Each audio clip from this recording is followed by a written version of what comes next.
I was literally about to go, please let this just be a bunch of happy music, and I thought of the Magic School Bus. Please let this be a normal field trip. We're trying to stand? No way! Oh, I'm the worst. Hey guys, welcome back. I'm Bill, and this is Trying to Stand, where I try new things in pop culture because I've been living under a rock. He is one of the most requested... I'm touching my beard so much. One of the most requested artists I've gotten in a while. You sound excited for me, so I'm excited just to be doing it. We're going to be listening to and discussing the music of Hozier, right? When I first read it, I kept thinking Hozier, and I kept thinking Hoser. I'm like, that's a mean thing that Canadians call people. So I learned something. Hozier. We're going to be listening to the music of Hozier. This is a playlist compiled from the most suggested songs from you guys in the comments. So if there's another song you want me to listen to, be sure to like the video to encourage me to do more, and let me know in the comment section. But yeah, let's do this. We're going to be starting with Cherry Wine, which takes me to Jermaine Stewart's hit We Don't Have to Take Our Clothes Off, and drink some cherry wine. Cool, let's do this thing. This is the official video. We okay there, champ? Like rum on a fire. Ooh. It looks ugly, but it's clean. Wait, what? It's really pretty. I like his voice so far. There was a lyric earlier that got me worried, though. Blood is red and Oh, what the hell? No, what? Are you someone new, or? sweet as cherry wine. Jesus. Yeah, don't hide it. Don't make me look away. What the Yes! But me, holy sh**. Oh my god, don't do that. What the Very beautifully done. I acknowledge, I accept. That's not how I wanted to start this. Do you know any of these songs? Why would you give me that to start with? Oh my god. I thought I was crazy. Like, it sounded so sad, and the way she was staring in the mirror at the beginning, I'm like, did something happen? We doing all right?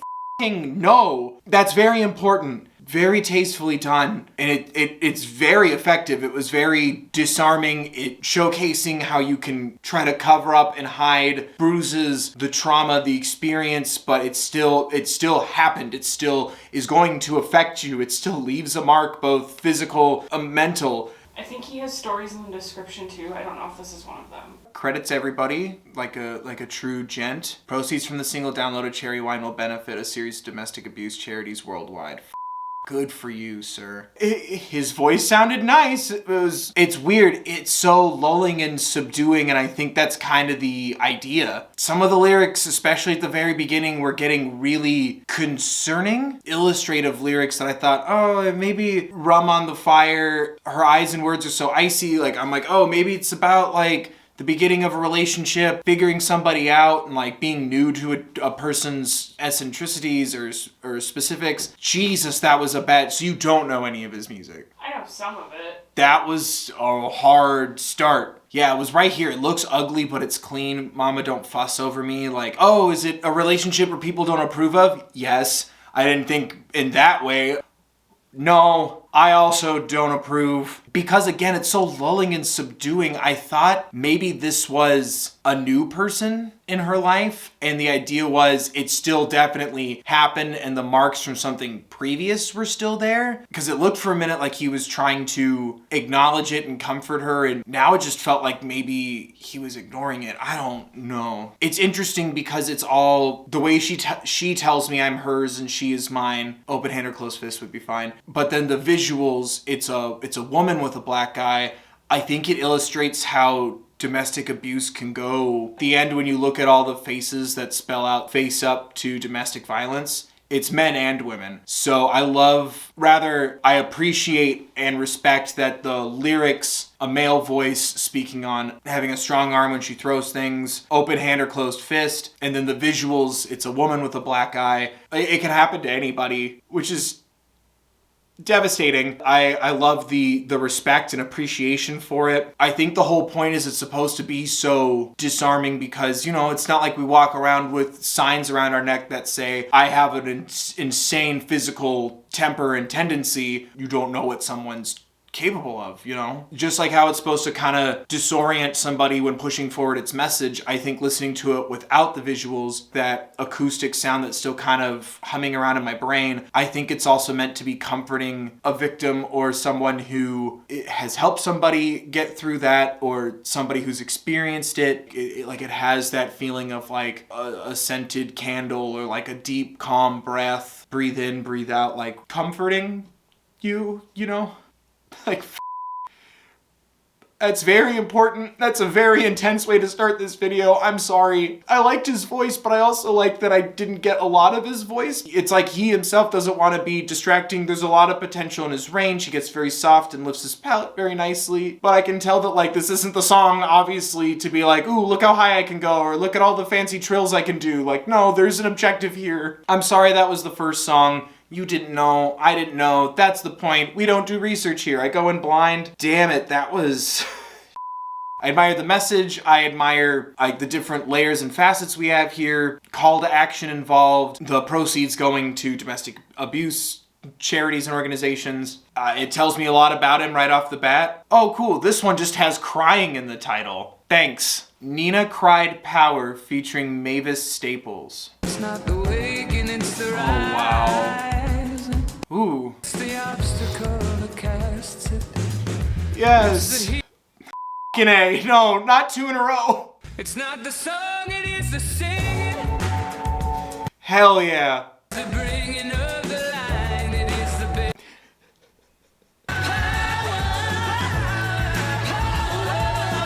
Ooh, I love the power in his voice. and everything that we denied by keeping the divide. Fuck yeah, dude.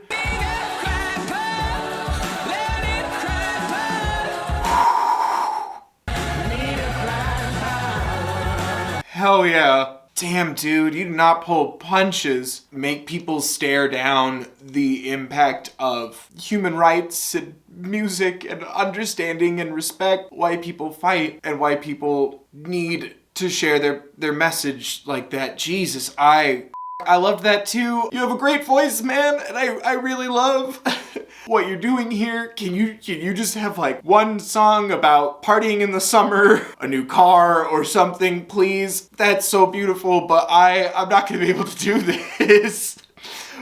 That was just so inspiring and also just beautiful. Using your inspiring and beautiful music to illustrate other people's beautiful and inspiring experiences and the impact of music, of the strength and reminder of unity and pride in who you are, or pride in what you stand for. But seeing so many different people all reflecting and reacting in their own way, different fights for justice, it's so upsetting. Like there's so many different things, and it's like all these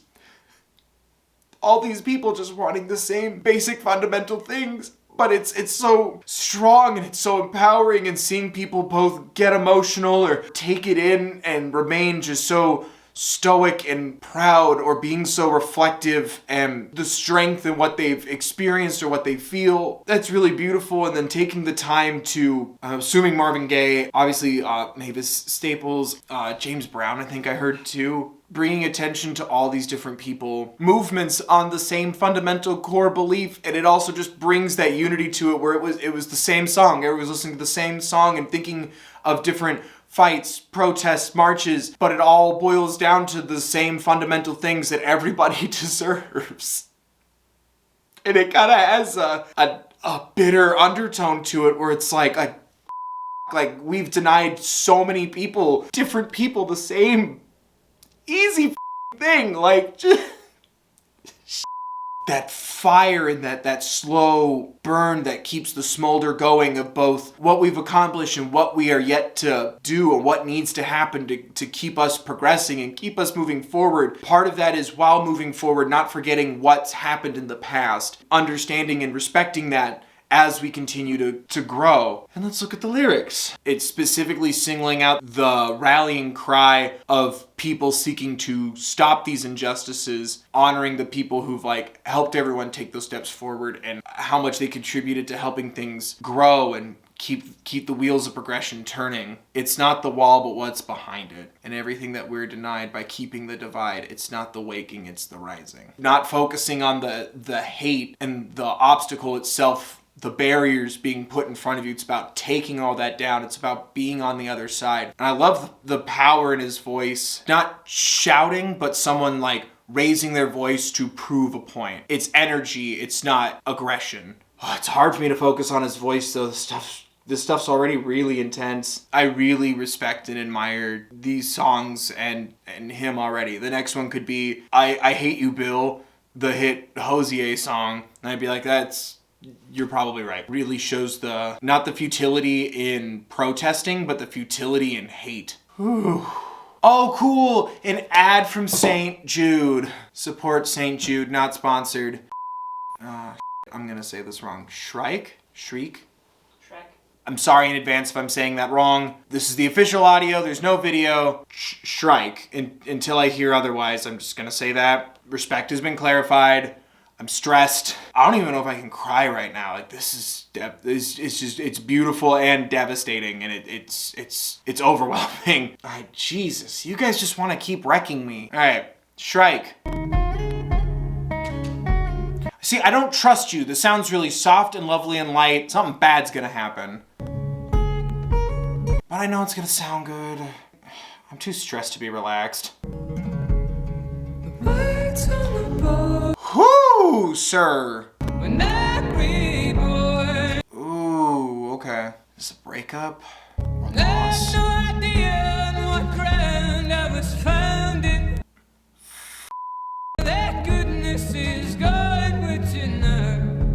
Oh, he just sounds so upset, like so hurt, like pain. Ooh. Damn. Okay, either he had a rough breakup or someone he fought with but loved passed away. I can't tell. There's so much pain in this, but it sounds so calm and steadfast, like it ended. Clarity. Ooh. Damn. Dude, when you feel something, you really feel it, and I love your lyrics. I'm assuming he writes a little personal. Yep, they're written by Hozier. Yeah, okay. But there's a link to his store. We're not there yet. This ambiguity that comes to me with this song, I feel like it's intentionally that way because I feel like it's irrelevant, because it could easily be a relationship ending and the person making it known that they never felt loved or appreciated by the person in the story, and you regret not telling them or addressing how much they mean to you. Like losing someone, be it from the plane or in a relationship, and having regrets about things left unsaid. It'll always kind of hurt him. It was never clear, and realizing it in hindsight, what was missing there, or realizing that they didn't have strong communication or they didn't have the same love language, however you want to look at it. I love the idea of missing the person but respecting the person. Like it's not like, ooh, I'm gonna get you back. I'm gonna win you back, and we're gonna be together forever, or we were meant to be together. How dare you? It's like, that's valid. Doing my best to understand, and now that I feel like I do understand it, it hurts me to know that I hurt somebody like this, that I hurt somebody I care about like this. I'll miss you, and it pains me to know this, but I hope you find what you're looking for. I need to know what a shrike is, though, because now we're fancy words. A songbird with a strong, sharply hooked bill, often impaling its prey of small birds, lizards, and insects on thorns. Okay. Remember me, love, when I'm reborn as the shrike to your sharp and glorious thorn. Know that what I'm learning from you, I'm growing off of what I've learned from this. Please know that I'm taking this with me, or that you've nurtured me and helped me grow into a better person. Okay, so according to the Google definition, if a shrike feeds off the thorn as you move on, and I hope you progress, I will progress as well. Know that you've taught me something. Or is he saying that like the pain of what happened, I'll use this lesson moving forward with my next person? The song's so positive throughout. Like, yeah, it hurts, but like it's very respectful. It doesn't sound angry. In a next life we'll be together, but I now, the bird using the thorn as a tool, I'm going to learn from this now. And in the next life, I'll be the shrike. I just didn't know what a shrike was. Learn something new every week on Trying to Stand. Like and subscribe. Wanting to reassure the person, like, while I hope that we one day will be together in another life or in another way, please know that I will strive to make sure that I learn the lesson that I was meant to learn here. You've defined me and helped shape me as a person. I've grown and improved because of you. But it's also respecting the person leaving. I really love that in his voice. God, you're just upsetting me in like a nice way. It's like someone buying you ice cream and then telling you your dad's not coming back. Cool, the ice cream's good, thanks. Kind of softens the blow a little bit. You know, talking on hard, upsetting things, but in such a comforting way that it's almost like trying to help you kind of get through it and cope. Kind of like what I was talking about earlier with the super sad one, Cherry Wine. Like, I feel like this is kind of what he kind of does is, you know, take something upsetting or something heartbreaking, but like trying to deliver to you in a way that'll soften the blow, but still land on the impact. It feels like I, the listener, am being very much cared for through the delivery of his music, but it's still making the message and the motive all about the other person. It's not, and now I'm sad and alone. It's, I'm gonna grow and be a better person because of you, and I thank you, and I hope you can at least be appreciated now or the next time our souls cross. I love that. Next we have Hozier's Work Song, the official video. This was in Snow White and the Seven Dwarfs. Isn't it like the work song? The ding ding ding ding. Yeah, I don't know what it is. Like, I was literally about to go like tink tink tink. Whatever. The joke's dead. Hozier's Work Song, the official video. This is gonna be a happy song. This is your work song. I'm scared. My lover's got humor. That's the one, right? She's a giggle at a funeral. Yeah. Knows everybody's disapproval. Yeah, we was born sick. Yeah, I don't think this is a club. My baby, sweet as can be. Woo! No grave can hold my body down. Wow. I'd still have my baby, and my babe would have me. Ooh, little blues guitar vibe there. In the lonely light, I was free. Heaven. Ooh. Damn, yeah, he's got a great voice. I loved just the feeling of finding the beauty in the mundane, if that makes sense. And it had I'm really bad at genres, and so I try to step away from them a lot, but it had a very bluesy, almost like a gospel kind of feel to it, which I really liked because it made me feel that hard, salty sweat kind of a day, and then the reason for it, that thing that pushes you through physical pain or hard times, the support that you provide to the people in your family, your household, your life. People who take care of me, the people who love me, get to be housed, clothed, and fed. And they also house, clothe, and feed me. And I think it's just the beauty of a household economy through your labors instead of, you know, the economy. Like a cool down from the day, like I said, it made me think of the end of a work day. Coming home, and right as you're starting to feel drained and tired, you look around and start to kind of take in your life, count your blessings. There's people you care about benefiting from the fruits of your labors as well as yourself. And then these people also in turn take care of you, everyone taking care of each other. Then there's that reflection on top of it all, the little seasoning on top of the steak where it's just, and it's all in the name of love, you know, in a celebration of those kind of relationships. The zombie part of it, the no grave can hold my body down, I'll crawl home to her, like just return my body to the earth, I'll still be a part of her. Then I'll be the soil that grows the food, the circle of life and moves us all. I really loved that. I think it's also about having each other's support during hard times, no matter what position you're in, like the love still stays the same. I really much appreciate how just warm and inviting it is. Like it's not resentful, it's not focusing on how hard the job is. It's even if the job is hard, this person I come home to takes good care of me and we appreciate and support each other. And I love it, and I like that a lot.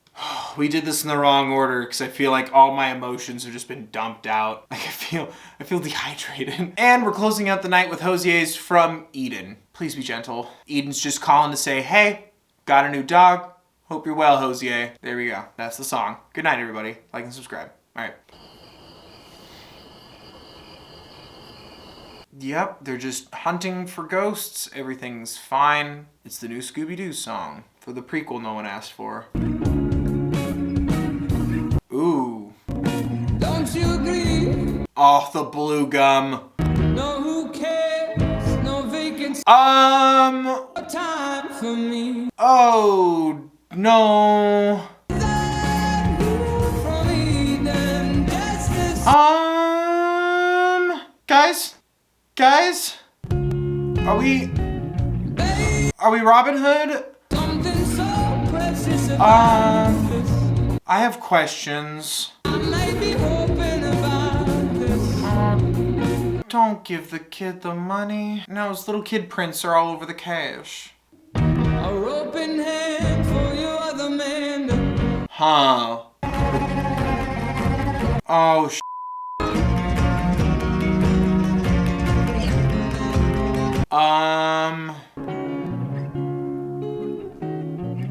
Oh no.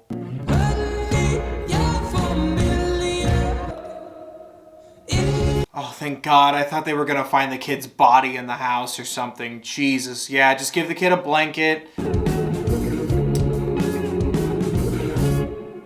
I don't know how I feel about that one. It sounded very nice. It had a very Lazy Highway kind of feeling to it. The video's confusing. I was worried. I think my brain was on the right track, but then it deviated. I thought at first because it was like the kid chewing the stolen gum, I'm assuming the mom, like they're both chewing the same blue gum, the kid like kind of being distracted from the robbery, but then he's playing with the cash. There was a hard shot of them picking the lock and the kid's like staring right at it. Like the way that you can inadvertently shape and mold a child or someone impressionable or someone who looks up to you. That's what I thought it was at first. But now I'm thinking like the kid, like he was just so innocent, and like we're seeing a lot, and like we didn't see the robbery, we just saw him leaving and coming back. We did see them breaking into the house, but like they didn't hurt people, like we didn't see the ramifications of it. I think it was about the innocence of that kid, the fact that all this chaos is going on around him and he just doesn't know what's going on, the innocence therein, like all the stuff going on in the world, the tragedies that happen every day. Visually,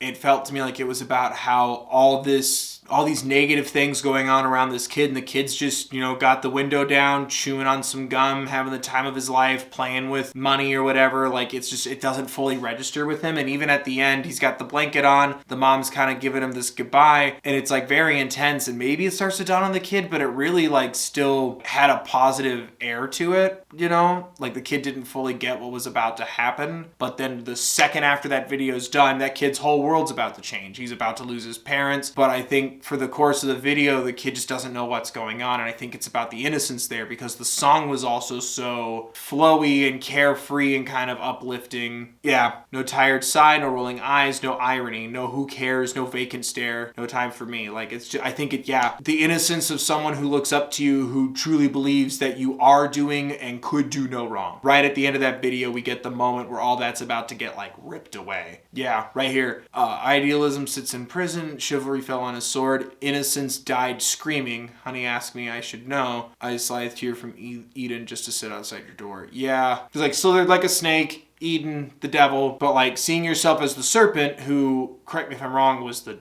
devil.